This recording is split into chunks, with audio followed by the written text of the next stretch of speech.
itu dia masih merasa janggal sih sebenarnya. Dari yang pertama, bau dupanya kecium sampai lantai dua, kamarnya di lantai 2. Padahal dupanya itu di lantai 1 di gerbang ya, di dekat gerbang. Terus yang kedua, kedengeran juga si gamelan itu. Sebenarnya agak janggal. Di jam 1. Dan juga dia melihat sosok wanita berbaju putih, berambut panjang dan yang kulitnya pucat itu tadi. Singkat cerita, dia kebangun. Kamu tahu gak dia bangun berapa? Dia kebangun di jam 8 malam esok harinya. Jadi dia... Halo Sobat KPBB, Kembali lagi di spesial konten edisi Halloween Scary Sober.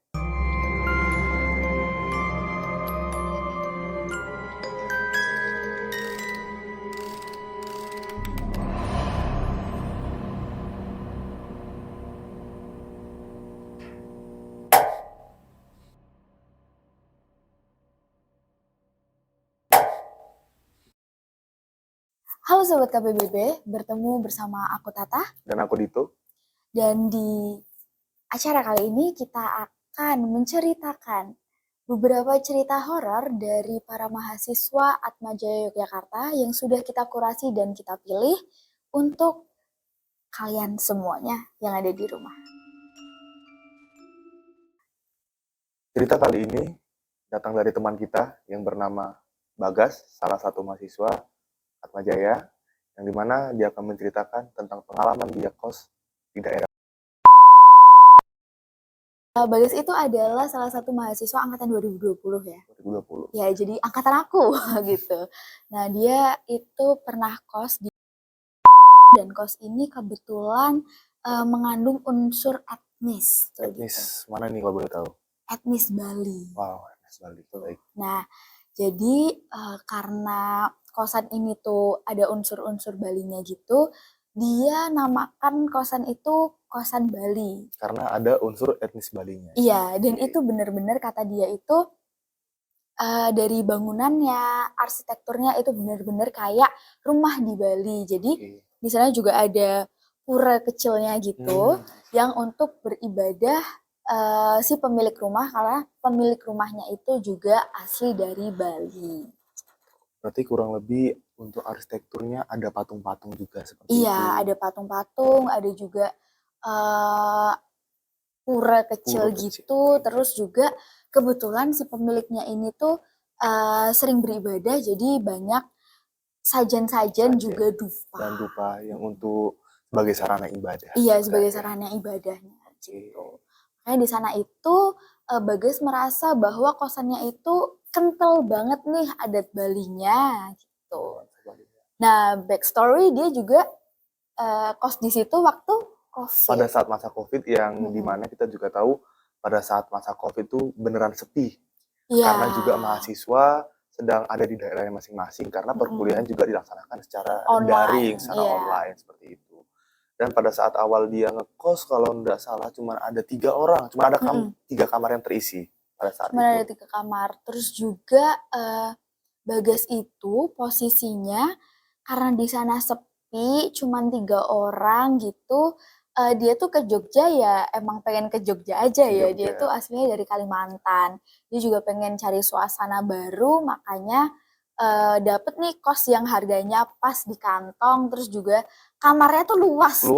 Dan juga kamar mandi dalam ya, itu dambaan semua mahasiswa yang ngekos kamar mandi dalam. Dambaan semua mahasiswa, apalagi ini kos khusus laki-laki, kan jarang banget dong yang luas sama kamar mandi dalam gitu ya. Tapi dengar cerita, katanya dulu kos ini bukan kos khusus cowok. Oh iya. Tapi kos campur.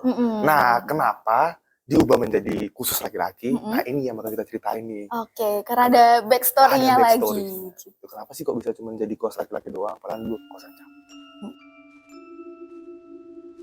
Jadi di kosan dia ini ada satu bapak penjaga kosnya. Jadi di kos dia ini ada 9 kamar.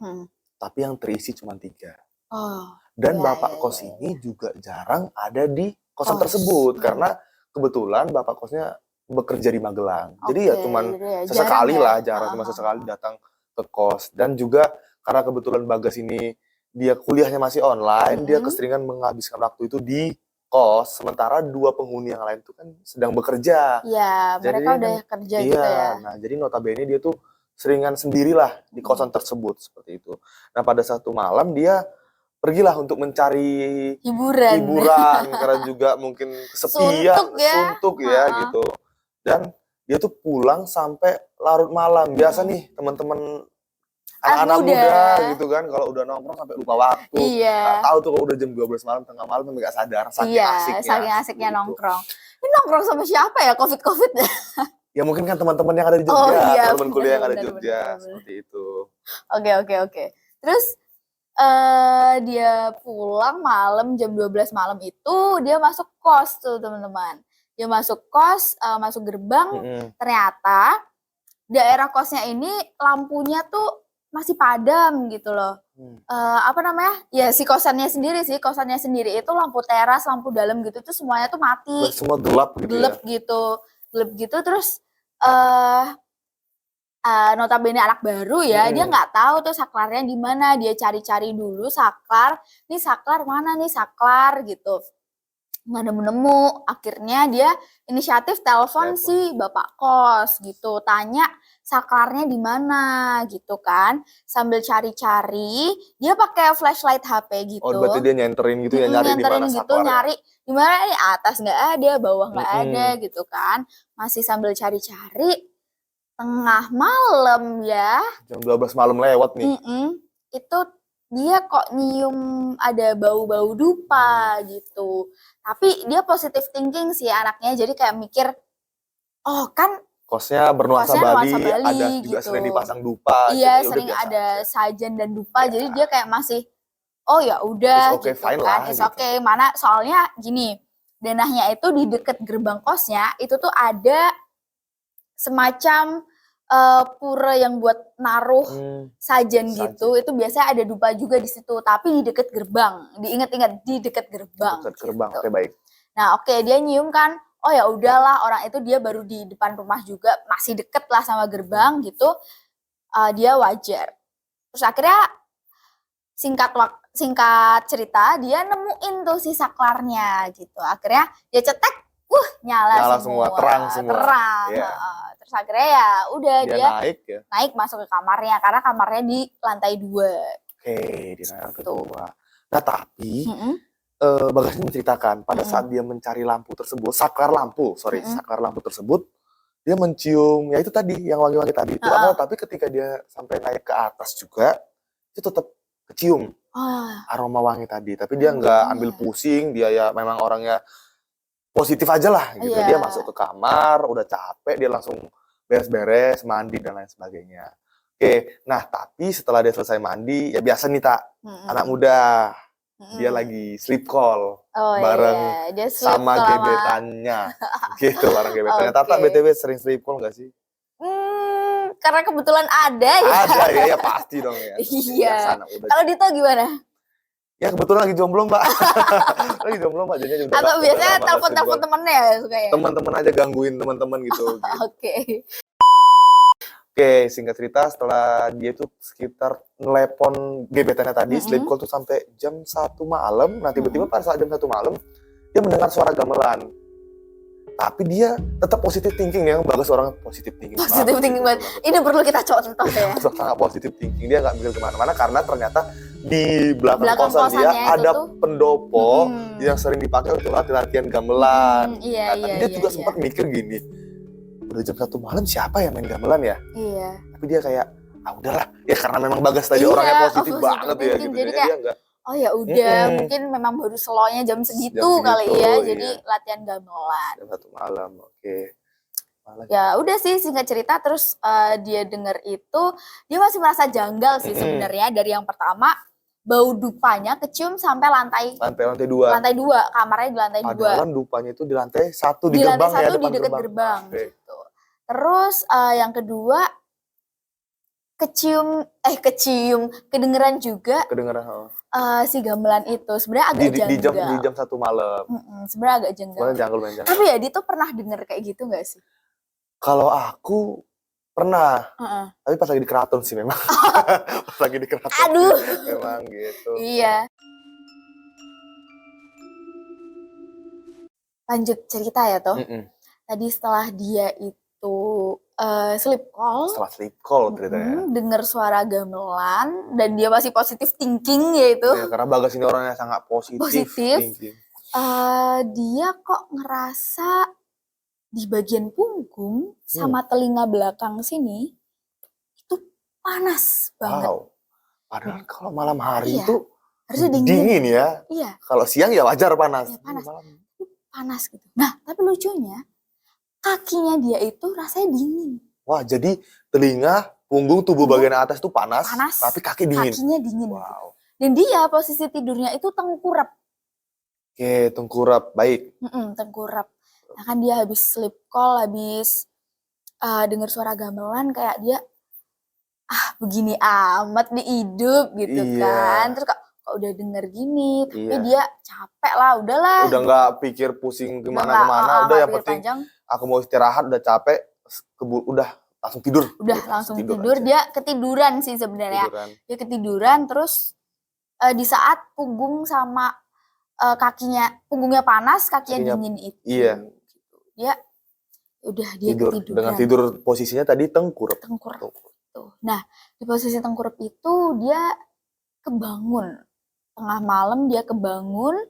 Mungkin ya dia tidur jam 1-an, mungkin ya habis itu pokoknya saat tidur itu dia kebangun dan dia mengalami ketindihan. Wow, ketindihan. Nah, buat teman-teman sebelum kita lanjut ya, buat teman-teman yang punya pengalaman ketindihan juga bisa ceritain di kolom komentar. Iya, ketindihan kalian kayak gimana? Soalnya kamu sorry, kita nanya yang mana nih?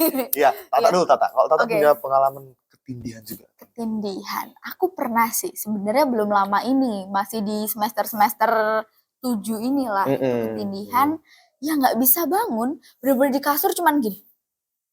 Bisa terus doa aja sih habis itu, berdoa. Aku mau tidur, soalnya itu masih jam 3 pagi, kalau diterusin bangun juga ngapain gitu kan. Kalau Dito gimana? Kalau aku tuh dulu sering pada saat SMP, pas lagi SMP dulu tuh sering banget ketindihan.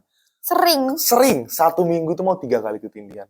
Dan itu ketindihan rajin, udah kayak ada jadwal terjadwal gitu, ketindihan 1 minggu 3 kali gitu. Jadi pada saat ketindihan itu aku beneran kayak jiwa ragaku nih yang dilelepin, diteken. Dan aku sih cuma bisa doa. Tapi kayak aku ngerasa jiwaku tuh makin ke dalam, tapi di telinga tuh ada suara teriakan yang beneran berisik gitu. Aduh. Kayak nginging, kayak suara orang yang teriak tapi rame gitu. Nah, kita lanjut lagi ke ceritanya Bagas tadi. Nah, ceritanya Bagas juga gitu. Dia rasanya kayak ditekan, sesek sampai dia nafasnya itu kayak tau gak sih orang sesek kan? Apalagi tuh dia tengkurap. Wah udah sesek banget lah itu. Beneran yang keteken. Sesek banget. Nah tapi waktu di posisi dia sesek ini, dia masih bisa nyium wangi dupa. Berarti kalau mungkin dia itu mimpi, nggak mungkin dia bisa nyium dupa itu. Jadi posisinya tuh badannya aja yang nggak bisa gerak, tapi dia bisa nyium gitu loh. Masih bisa nyium. Dan kebetulan posisinya dia itu apa sih? Tangan kirinya. Tangan kirinya itu tuh gelantung. Jadi kan kamar itu kan, kasur itu kan biasa ada dipannya, baru kasur kan. Nah karena dipan kan agak tinggi gitu, tangannya tuh gelantung. Kan dia posisi dia tengkurap, tangannya gelantung. Tangan kirinya gitu. Tangan kirinya. Pernah gak sih kalian ketiduran terus tangannya gelantung ke bawah gitu kan, sering ya? Nah posisinya si Bagas juga gitu, tangannya gelantung. Dan tangan yang gelantung ini tuh rasanya dingin banget katanya. Nah tapi pada saat dia ketindihan tadi dan juga tengkurap tangan gelantung, dia bisa ngelihat dirinya tadi di cermin. Karena di situ ada cerminnya. Jadinya posisinya dia itu, posisi dipannya itu berhadapan sama cermin. Jadinya dia bisa, mata dia tuh beneran kayak kebuka kecil. Dia bisa ngelihat dirinya sedang tangannya bergelantungan itu. Tapi posisi tidur posisi tidur. Dia bisa ngelihat, tapi badan itu nggak bisa digerakin. Dan dia tuh ngelihat dirinya. Kalian coba bayangin.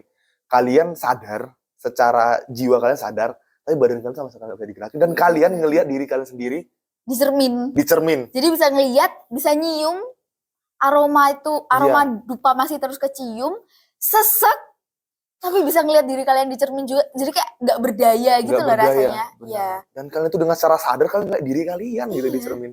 Iya. Jadi pandangan dia ke cermin, tangan yang gelantung ke bawah gini, kalian pernah nggak sih ekor mata? Ekor mata yang mana tuh, Tak? Ekor mata yang sini, yang ujung-ujung sini. Okay. Saat kalian lihat ke depan, biasanya kan kanan kiri kan masih kelihatan tuh. Ya, itu penglihatannya ekor mata gitu. Nah, si ekor matanya Bagas ini di yang kiri sini itu ngelihat ada perempuan berambut panjang, pakai dress putih gitu. Tahu lah bentukan-bentukan apa, tapi wajahnya nggak kelihatan. Berarti membelakangi posisinya Bagas. Iya, nggak tahu membelakangi, nggak tahu. Ataukah wajahnya dia? Oke, baik, itulah. Gitu, dan dia ngelihat dari ekor matanya sini. Dan di situ wangi dupa tuh benar-benar terus-terusan. Semakin keras gitu loh wangi si dupanya. Kayak ibaratkan disemprot parfum yang banyak banget. Iya, gitu tapi bau dupa. Dan itu dia masih nggak berdaya sama sekali. Dan pada saat itu dia juga mikir, wah, apa aku bakalan masih semester 2, dia mikir kayak gitu, hidup kok gini amat ya. Masih semester 2. Mungkin dia udah pikiran ke situ ya, kayak dia udah mikir ke situ sih. Ya, karena itu benar-benar serem sih jujur. Dia dari ujung matanya tadi ngeliat. Iya, lihat kayak gitu, dan dia posisi ketindihan. Dan kemudian setelah dia ketindihan tadi, dan juga dia melihat sosok wanita berbaju putih, berambut panjang, dan yang kulitnya pucat itu tadi. Singkat cerita, dia kebangun, kamu tau gak dia kebangun jam berapa? Dia kebangun di jam 8 malam esok harinya. Jadi dia tuh tidur selama 18 jam. Iya. Dia tertidur selama 18 jam.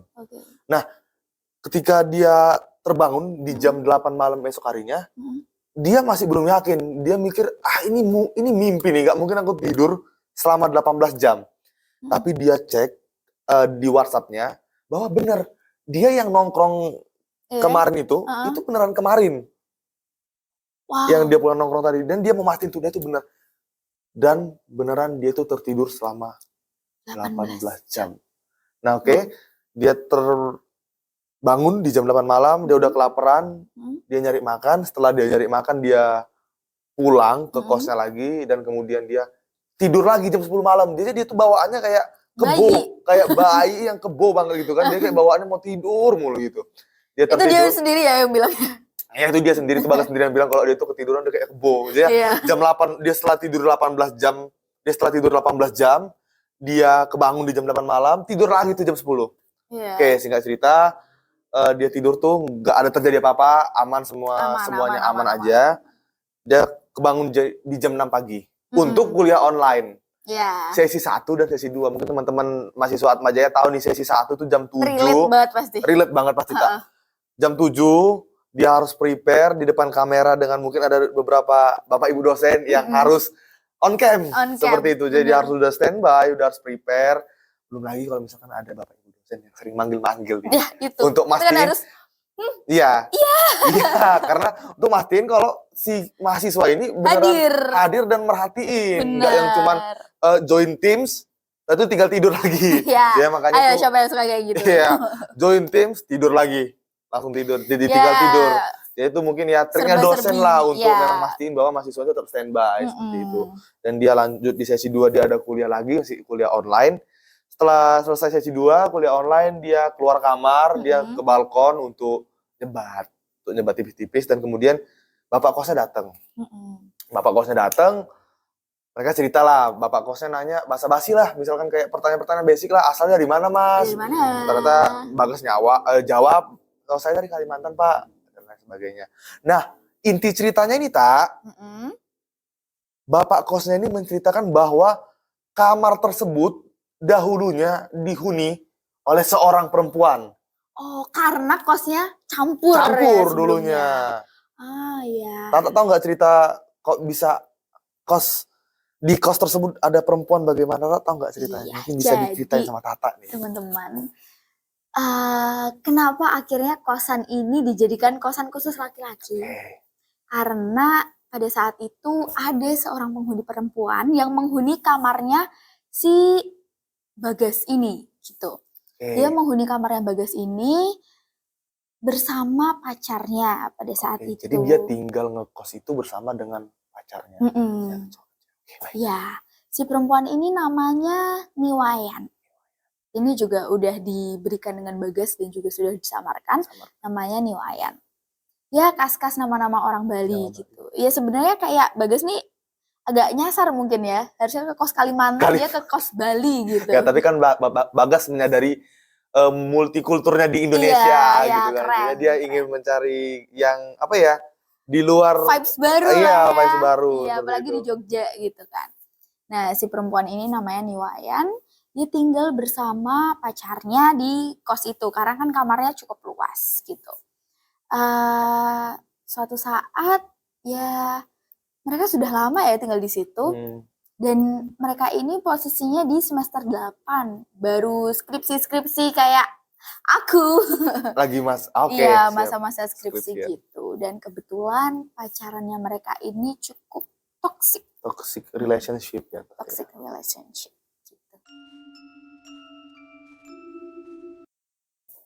Nah, pacaran toksiknya ini gimana? Pacaran toksiknya itu kayak si cowok ini sering mukulin si Niwayan gitu. Jadi main tangan gitu loh. Dia kasar banget. Dan juga mereka itu sering melakukan hubungan dewasa. Yang tidak seharusnya mereka lakukan pada saat itu. Iya, pada saat itu gitu. Nah, dan suatu ketika terjadilah si Niwayan ini hamil. Gitu. Nah, setelah si cowoknya ini mengetahui Niwayan hamil, dia nggak terima. Yang juga mana background cowoknya ini mempunyai mental yang apa ya, temperamental sebenarnya, lumayan temperamental dan nggak stabil. Apalagi ditambah dia tahu si ceweknya ini hamil. Nah, pada saat itu dia nggak terima, si cowoknya nggak terima, dan dia juga ya seperti biasa mukul ceweknya lagi karena keadaan tersebut, dan dia maksa si cewek untuk ngegugurin kandungan tersebut. Tapi si cewek nggak mau. Singkat cerita, terjadi pertengkaran yang lumayan besar antara si cowok dan si cewek ini terkait dengan apalagi bayi yang dikandung tadi. Cewek juga sudah hamil. Dan kemudian karena pertengkarannya cukup besar, si tetangga kosnya ini sampai dengar ya? Sampai dengar, tetangga kosnya sampai dengar. Dan juga kebetulan tetangga kosnya juga tinggal ya bareng cowoknya juga gitu. Tetangga kosnya ini tinggal bareng cowok juga. Si tetangga kos tersebut mendatangi mereka yang sedang berantem, bermaksud untuk melerai untuk melerai ya. Gimana sih kalau kita ngelihat orang lagi berantem, kita kan ya berusaha bisa mungkin untuk melerai orang lagi berantem. Nah, kan tetapi jadi si tetangga kos ini, si cewek dan cowok tetangga kos ini datang ke kamarnya Niwayan untuk melerai si Niwayan bersama dengan cowoknya itu. Tetapi si cowoknya Niwayan, dia tetap bersikuku, bahkan terjadi pertengkaran lumayan sengit antara cowoknya Niwayan dan cowoknya tetangga kosnya. Jadi cowok sama cowok berhadapan nih. Ya, singkat cerita, si cowok tetap bersikeras nggak mau bertanggung jawab terhadap Niwayan. Si cowok tersebut singkat cerita pergi gitu aja. Nah, Niwayan ini stres, dia nelpon orang tuanya ini harus bagaimana, dan orang tuanya juga nyaranin untuk agar si Niwayan ini menggugurkan kandungannya. Nah, digugurin dah tuh kandungan. Setelah menggugurkan kandungannya, si Niwayan ini lumayan depresi, lumayan depresi, dan dia menghilang begitu saja. Dari kos. Nah, tapi cerita bapak kosnya, si Niwayan ini menghilang selama 1 bulan, kurang lebih 1 bulan, dia tidak ada kabar, dia juga tidak membayar uang kos, dia tinggal begitu aja. Dan kemudian bapak kosnya ini membuka kamar tersebut untuk membersih-bersihkan kamar kosnya, dan juga terdapat baju-baju bayi yang sudah dipersiapkan oleh Niwayan. Nah, cerita bapak kosnya seperti itu. Nah, jadi bapak kosnya ini menceritakan bahwa si Niwayan ini pergi begitu saja. Tapi kalau dari sudut pandang Bagas, Mm-mm. dia nggak yakin nih kalau Niwayan pergi gitu begitu aja. Jadi Bagas ini berasumsi bahwa dengan adanya sosok wanita tadi, Bagas berasumsi bahwa si Niwayan itu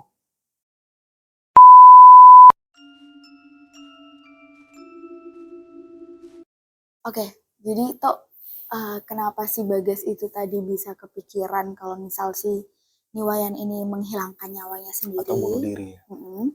Karena dia itu sempat menemukan baju-baju bayi dan juga baju-baju perempuan. Yang gitu. mana sudah dipersiapkan oleh Niwayan. Iya, nah itu tadi yang baju-baju yang dia temukan. Nah tapi Bagas ini nemuinnya di gudang karena pada saat itu dia mau mencari sesuatu gitu di gudang kosnya dan nemu itu. Ya mungkin tadi bapak kos waktu bersih-bersih dan nemuin baju-baju bayi itu akhirnya disimpan. Dipindahin ke gudang. Iya, dipindahin ke gudang gitu. Dan akhirnya si kamar kos ini dibuka. Ya seluruh kos ini dibuka khusus laki-laki. Okay. Dan kebetulan di kamar itulah Bagas yang menempati gitu setelah perempuan itu. Tapi akhirnya Bagas karena si penjaga kos sudah tahu ceritanya itu, jadi Bagas kamarnya dipindahkan di dekat balkon gitu. Dan di situ Bagas ngomong kalau misal udah nggak ada cerita apa-apa lagi sih sebelum pindah kamar. Setelah pindah kamar. Jadi udah aman-aman aja ya? Udah aman-aman aja gitu. Ya dari cerita ini kita banyak belajar ya. Belajar. Sebagai mahasiswa, sebagai anak muda yang masih harus mencapai tujuan cita-cita ke depannya, apalagi tadi tuh udah dikit lagi ya udah skripsi, udah mau S1 tapi ya dengan banyak kejadian karena kejadian yang sudah dilakukan juga jadinya berakhir sedih. Jadi sekarang dimanapun dia berada, dia tenang dan juga bisa lebih bahagia. Dan kehidupan lebih baik ke depannya.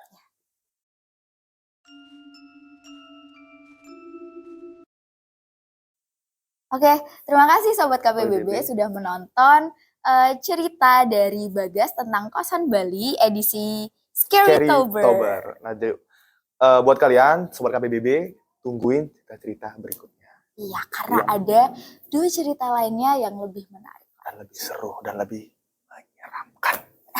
Tuh. Bye-bye. Oke, bye-bye.